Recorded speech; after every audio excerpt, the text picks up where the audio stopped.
We've all been at home for a little while now, and if you're anything like us, you probably found yourself missing the outdoors a little bit. Obviously, it's not safe for us to be out and about at this time, but we thought it would be pretty fun if we could bring what we could from the outside to you guys at home.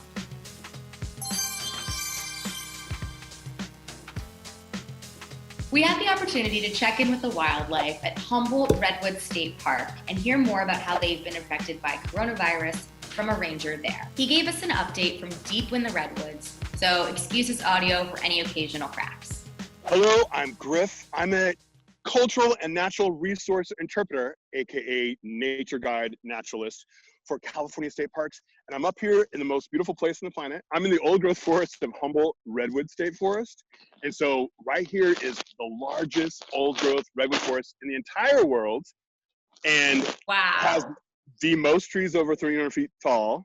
It's the tallest trees in the world, one of the oldest ecosystems. And right behind me is one of the trees in here. I'll just give you an idea of how big these guys are.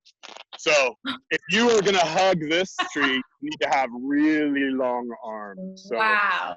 Yeah. Since we can't be there with you, can you give us a better idea of the park's environment, like plants and animals, etc.? So the old growth redwood forest has a lot of biodiversity, a lot of variety of life on a kind of a micro scale. There's lots of funguses and like macroinvertebrates like bugs and stuff like that, beautiful bugs that come out of the river and fly, not like roaches or mosquitoes or anything. Well, there's mosquitoes, but you know what I'm saying, like cool bugs. And then we got mountain lions and bears and otter and flying squirrels. We got a Humboldt flying squirrel, which only lives like kind of in this area and a little bit farther north. So we have cool animals that are hard to see because a lot of times they are way up here. Let me show you. Before we get into the rest of the park, can you tell us a little bit about how this past month the coronavirus outbreak has affected your operations? Like, obviously it's a lot less crowded than it would be normally. Is it closed down fully? What's going on there? You know, it's interesting to how the COVID-19 virus has affected us. We kind of closed in phases. So it started off with like our visitor centers are closed, and then we closed our parking lots. And in other parts of California, the state parks have completely shut down for visitation. We're still open for day use because we're so remote that a lot of people don't come here. But they have to park along the road and stuff. They can't go in the parking lots because we're trying to keep people from congregating. I also have been seeing a lot of different things, not even out of natural parks, all over the world. These headlines, these photos of animals kind of like wandering around in the middle of towns now that everyone is kind of cooped up at home because of shelter in place and stay at home policies. Can you tell us a little bit about how like animal behavior has changed as a result of us kind of being inside for this time? It's much quieter in the park.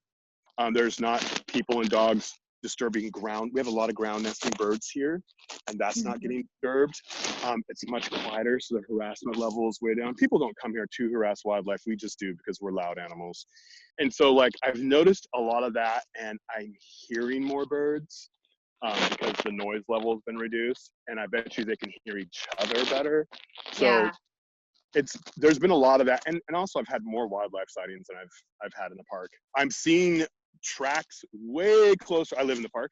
I'm seeing tracks way closer to my house. I'm seeing them way more often because the campgrounds aren't full and there's not people everywhere. So the animals are really kind of exploring new territories and stuff. And so I've been blown away by how many more signs of wildlife I found. So coronavirus is a zoonotic disease, meaning that it can transfer from animals to humans. So I'm wondering if you have like thoughts or takeaways from this time about how we can kind of change our relationship with nature to minimize possibilities of like a future pandemic, or even like in the era of global warming, how we kind of modify or move forward with our behavior after this point in time. I think the first thing we can do, and it sounds super easy, is but remove the stigma of poverty.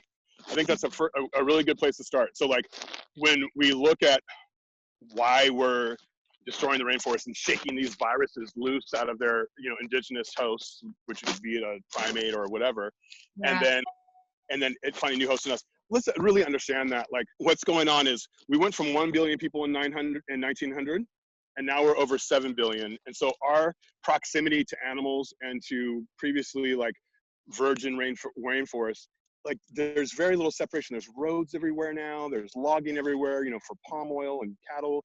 And so these viruses are getting shook loose. And I think in order to address the pandemic issue, we have to address our relationship with nature and our relationship with poverty and our relationship with people who are far away, who maybe we don't see all the time. And, you know, people innocently forget that there's people out there right now who don't have a refrigerator. And so if you want meat, you got to go to the wet market and buy something that was killed today because you can't store it in a refrigerator because you don't have electricity in your house.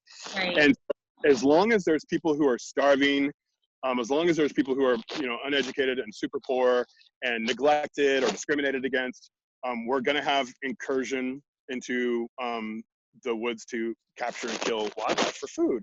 So I think that it's a big, huge issue. And if people wanted to start simply, I think is just kind of looking inside themselves and saying, am I blaming zoonotic infections on the people who live in tropical areas unjustly? And if so, like, stop doing that. And then once we get past that and find ways that we can help them, like maybe it's as simple as helping them get some electricity in those areas so they can start storing food better.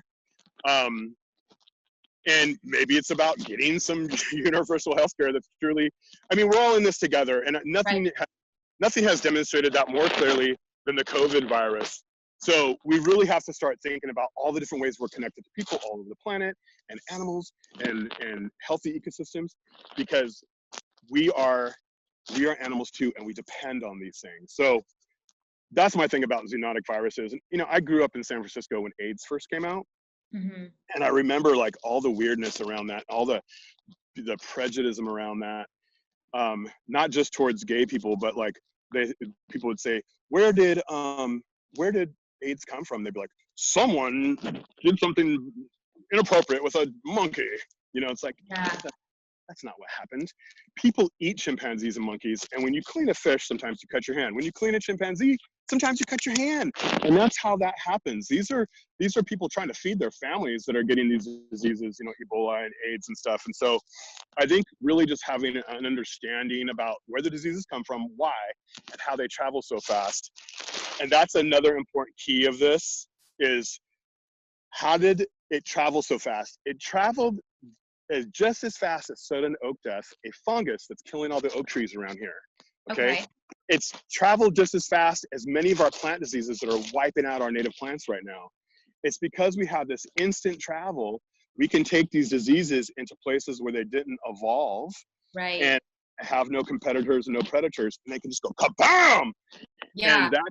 And that's what happens in the plant world, and that's what's happening right now with COVID. It's an invasive species. Obviously, we can't visit parks right now, but do you have any like tips or like things that people might enjoy? I'm loving just seeing these trees right now. That is like, I'm like, wow, this is amazing. But what are there things out there that people can like be looking at or watching if they want to be in nature right now and just want to like live a little vicariously? We, as a district, the Redwoods district, every day at 3, we have a live stream where we try to bring people out here so they can live vicariously.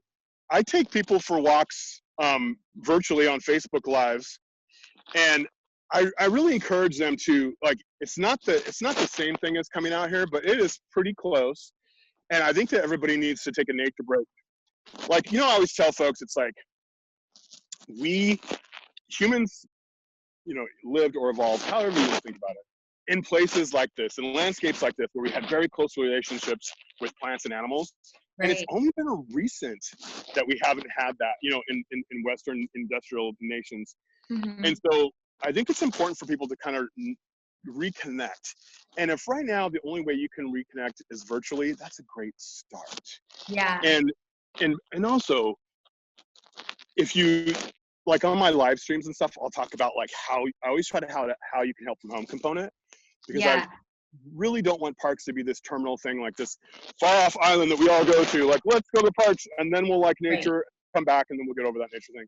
Like, I want people to bring the parks home with them. And so, like, if people like seeing these animals in town, there's things they can do to increase that after we get done with the shelter in place. Yeah.